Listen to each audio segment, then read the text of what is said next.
Hello guys, welcome to my YouTube channel. आज हम लोग फ्रांस की क्रांति, फ्रांसीसी रिवॉल्यूशन का फोर्थ पार्ट पढ़ेंगे और आई थिंक ये हमारा आज लास्ट पार्ट होगा फ्रांसीसी क्रांति का।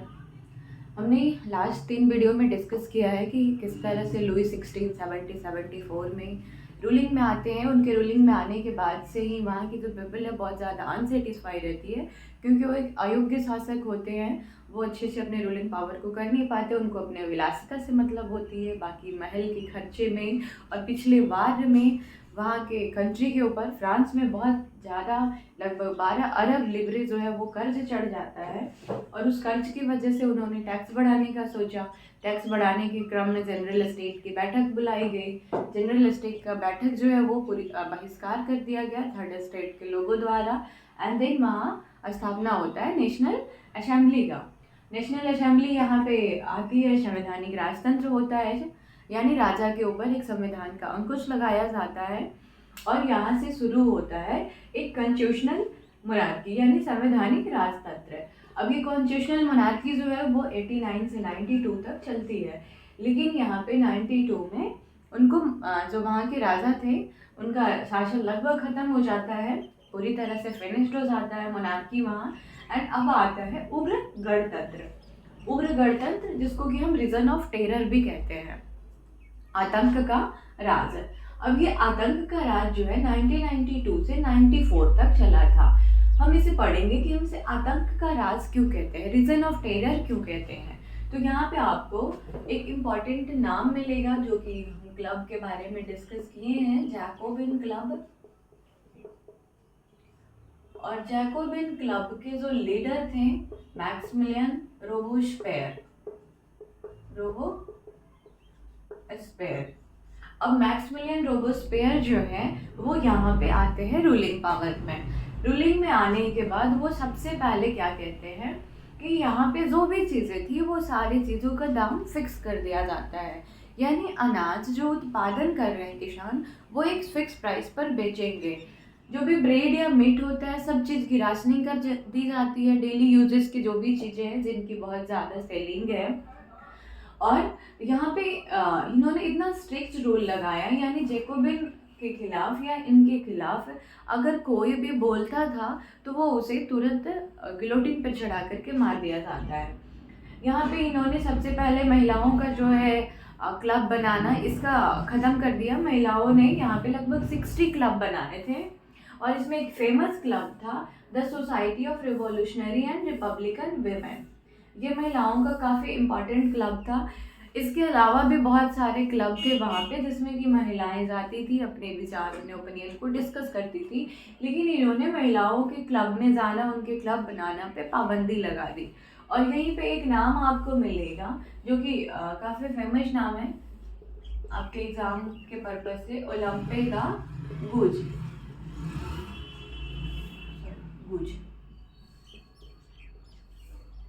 ओलंपे दा गुज जो है इन्होंने डिमांड किया था इनसे कि जिस तरह से हमारे यहाँ पुरुष नागरिक अधिकार घोषणा पत्र बना है उसी तरह से महिला नागरिक अधिकार घोषणा पत्र बनना चाहिए, और नहीं तो पुरुष नागरिक हटा करके केवल नागरिक अधिकार घोषणा पत्र बनना चाहिए। यानी जो यहाँ पे पुरुष नागरिक अधिकार घोषणा पत्र आया था उसका इन्होंने आलोचना किया था। जैकोबिन क्लब के जो भी रूलर थे यहाँ पे, यानी रोबोस्पेयर के द्वारा इनको अरेस्ट करवा दिया गया, अरेस्ट करवा के फाइनली इनको मार दिया गया। तो यहाँ पे काफ़ी आलोचना हुई थी। लगभग 91 में महिलाओं का क्लब भी बंद कर दिया गया था।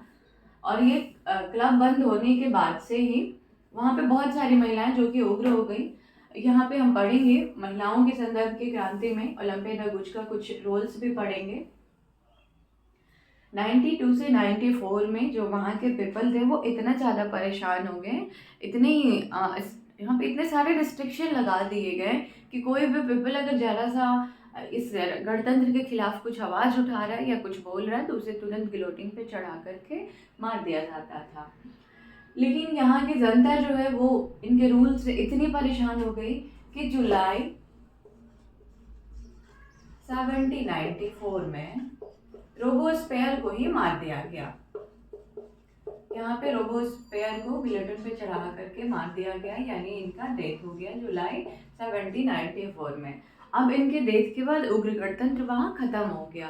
26 अक्टूबर 1795 में यहाँ क्या होता है कि जो नेशनल असेंबली थी, जो कि यहाँ पे रूल कर रही थी एज ए संविधान में, उन्होंने अपने आप को खुद को खत्म किया, नेशनल कन्वेंशन, और खुद को खत्म करके उन्होंने गणतंत्रात्मक संविधान बनाया। और इस गणतंत्रात्मक संविधान में क्या होता है कि दो विधान परिषद का स्थापना होता है। दो विधान परिषद का स्थापना होता है, मैं बताती हूँ, यहाँ पे लिखती हूँ गणतंत्रात्मक संविधान, रिपब्लिकन कॉन्स्टिट्यूशन। रिपब्लिकन कॉन्स्टिट्यूशन जो है ये दो विधान परिषद यानी लेजिस्लेटिव काउंसिल की स्थापना करती है, विधान परिषद। और ये विधान परिषद मिलकर के 5 मेंबर का यहाँ पे चयन करते हैं, और यही 5 मेंबर डायरेक्टरी रूल कहलाती है।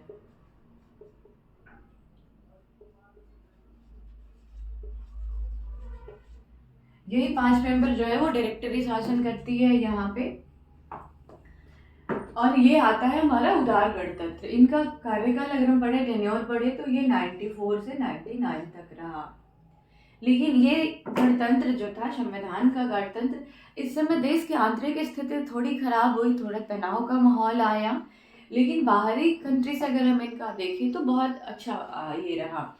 इन्होंने अपने वार वगैरह जीता, यहाँ पे कुछ वार्स भी हुए थे जिसमें इनकी विजय हुई, अच्छा रहा। लेकिन देश के अंदर जो है इनकी माहौल बहुत ज़्यादा खराब होने लगी, यानी बहुत ही ज़्यादा टेंशन, तनाव का माहौल आ गया। ये विधान परिषद और ये जो डायरेक्टरी रूल थे, ये विधान परिषद इनका चयन करती थी, लेकिन इनके बीच में कभी भी कोऑर्डिनेशन बना ही नहीं। विधान परिषद हमेशा चाहती थी कि ये डायरेक्टरी को ख़त्म कर दे। इस तरह से इनके बीच बहुत ही ज़्यादा टेंशन होने लगा, यानी पूरी अस्थिरता का स्थिति आ गया, तनाव का माहौल आ गया। और इसी तनाव के माहौल जो है वो नेपोलियन बोनापार्ट को वहाँ पे आने के लिए एक तरह से रास्ता ओपन करता है।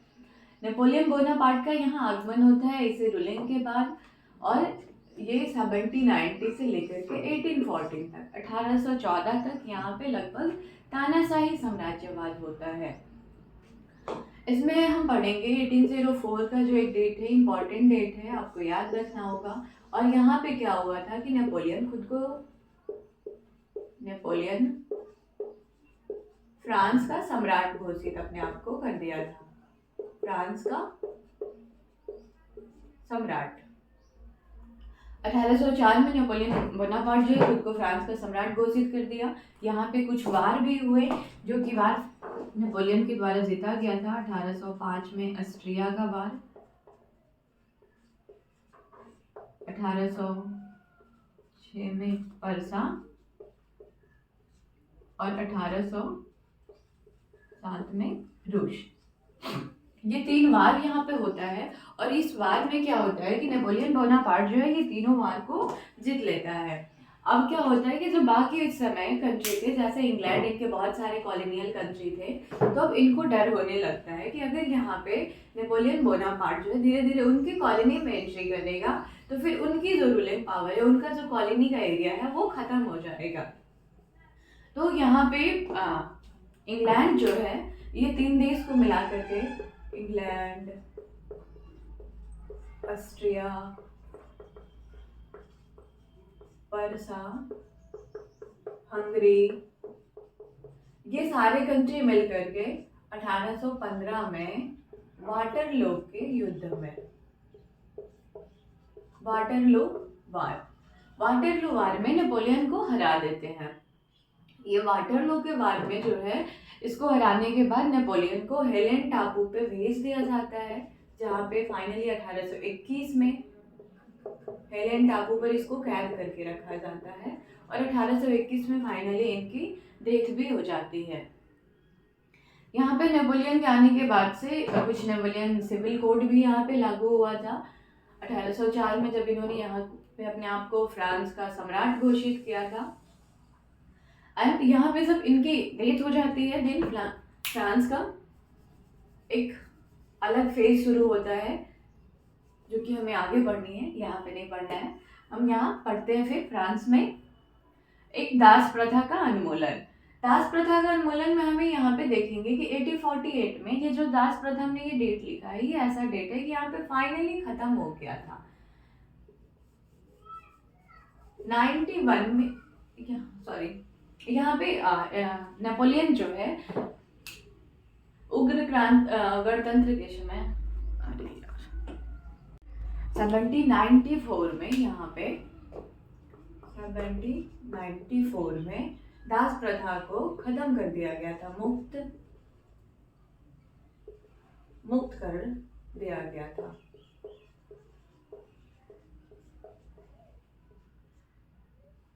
दास को 1794 में यहाँ पे दास को मुक्त कर दिया गया था। जब नेपोलियन आते हैं यहाँ पे तो उन्होंने वापस से दास प्रथा को शुरू कर दिया एंड ये फाइनली 1848 में एबॉलिश्ड होता है, यानी अगर कंप्लीटली ये खत्म होता है तो 1848 में खत्म होता है।